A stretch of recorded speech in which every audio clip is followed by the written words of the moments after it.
Tome 1, module 5, communicabilité des esprits, guide d'étude numéro 1, l'influence des esprits sur nos pensées et nos actes et sur les événements de la vie. Allan Kardec questionne les esprits supérieurs. Les esprits influent-ils sur nos pensées et sur nos actions? Sous ce rapport, leur influence est plus grande que vous ne le croyez, car bien souvent, ce sont eux qui vous dirigent. La réponse donnée par les esprits ne doit pas nous surprendre, car si nous analysons le sujet en faisant une comparaison avec ce qui se passe dans nos rapports sociaux, nous arrivons à la conclusion que nous vivons dans une syntonie permanente avec les gens qui nous entourent, proches ou non, dont nous subissons les influences par les idées qu'ils expriment et les exemples qu'ils nous donnent. De la même façon, nous les influençons par nos idées et nos comportements. La même chose se passe naturellement avec les habitants du monde spirituel, qui ne sont que des êtres humains désincarnés et qui n'ont pas changé leur façon de penser, ni les caractéristiques de leur personnalité, après avoir laissé le corps physique.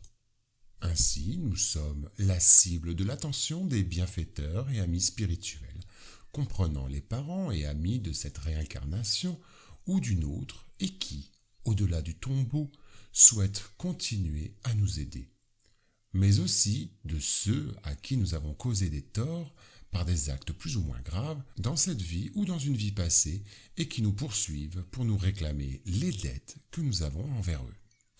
Ainsi, la réponse des esprits à Kardec nous donne une notion précise de l'échange existant entre les esprits désincarnés et incarnés, échange réel et constant. Le spiritisme nous fait comprendre la manière dont s'exerce l'influence des esprits sur le monde corporel. Cette influence réside dans la possibilité de la transmission de pensée. Pour se rendre compte de comment la pensée se transmet, il faut se représenter tous les êtres incarnés et désincarnés plongés dans le fluide universel qui occupe l'espace, comme ici-bas nous le sommes dans l'atmosphère. Ce fluide reçoit une impulsion de la volonté. C'est le véhicule de la pensée, comme l'air est le véhicule du son, avec cette différence que les vibrations de l'air sont circonscrites, tandis que celles des fluides universels s'étendent à l'infini. Lors donc que la pensée est dirigée vers un être quelconque, sur la Terre ou dans l'espace, d'incarné à désincarné, ou de désincarné à incarné, un courant fluidique s'établit de l'un à l'autre, transmettant la pensée comme l'air transmet le son. La doctrine spirite nous enseigne aussi que c'est un moyen du périsprit que les esprits agissent sur la matière inerte. Sa nature éthérée ne saurait être un obstacle, puisqu'on sait que les plus puissants moteurs se trouvent dans les fluides les plus raréfiés et les fluides impondérables. Il n'y a donc point lieu de s'étonner de voir, à l'aide de ce levier, les esprits produire certains effets physiques. Les esprits agissant sur la matière peuvent se manifester de plusieurs manières différentes, par des effets physiques tels que les bruits et le mouvement des objets, par la transmission de pensée, par la vue, l'ouïe, la parole, le toucher, l'écriture, le dessin, la musique, etc. En un mot, par tous les moyens qui peuvent servir à les mettre en rapport avec les hommes. Il découle de ces enseignements que les esprits exercent une influence directe sur les événements de la vie au moyen de la transmission de pensée et par leurs actions directes sur le monde matériel, le tout selon les lois de la nature.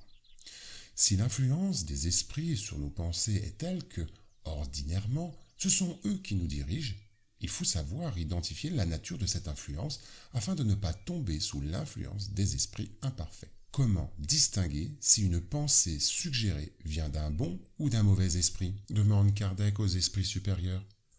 La réponse des bienfaiteurs de l'humanité est un appel à notre bon sens. Ils disent « Étudiez la chose, les bons esprits ne conseillent que le bien. C'est à vous de distinguer. » Les esprits imparfaits sont des instruments destinés à éprouver la foi et la constance des hommes dans le bien. Toi, étant esprit, tu dois progresser dans la science de l'infini. C'est pour cela que tu passes par des épreuves du mal pour arriver au bien. Notre mission est de te mettre dans le bon chemin, et quand de mauvaises influences agissent sur toi, c'est que tu les appelles par le désir du mal, car les esprits inférieurs viennent à ton aide dans le mal quand tu as la volonté de le commettre. Ils ne peuvent t'aider dans le mal que quand tu le veux. Si tu es enclin au meurtre, eh bien, tu auras une nuée d'esprits qui entretiendront cette pensée en toi, mais aussi tu en as d'autres qui tâcheront de t'influencer en bien, ce qui fait que cela rétablit la balance et te laisse le maître. C'est ainsi que Dieu laisse à notre conscience le choix de la route que nous devons suivre et la liberté de céder à l'une ou à l'autre des influences contraires qui s'exercent sur nous. Ainsi, c'est à nous seuls qu'il revient de neutraliser l'influence des esprits imparfaits. Les esprits supérieurs sont très clairs et nous en indiquent le moyen. En faisant le bien et en mettant toute votre confiance en Dieu, vous repoussez l'influence des esprits inférieurs et vous détruisez l'emprise qu'ils voulaient prendre sur vous. Gardez-vous d'écouter les suggestions des esprits qui suscitent en vous de mauvaises pensées, qu'ils soufflent la discorde entre vous et qui excitent en vous toutes les mauvaises passions. Défiez-vous surtout de ceux qui exaltent votre orgueil, car ils vous prennent par votre faiblesse. Voilà pourquoi Jésus vous fait dire, dans l'oraison dominicale, « Seigneur, ne nous laissez pas succomber à la tentation, mais délivrez-nous du mal. » Le spiritisme apporte des enseignements précieux sur l'importance de notre attitude mentale dans le sens du bien, afin de ne pas dévier du chemin que nous devons suivre vers la perfection qui est notre but. Ainsi, nous devons apprendre à maîtriser nos pensées afin d'attirer les bons esprits qui nous aideront à parcourir ce chemin, le rendront moins aride et plein de réalisations spirituelles.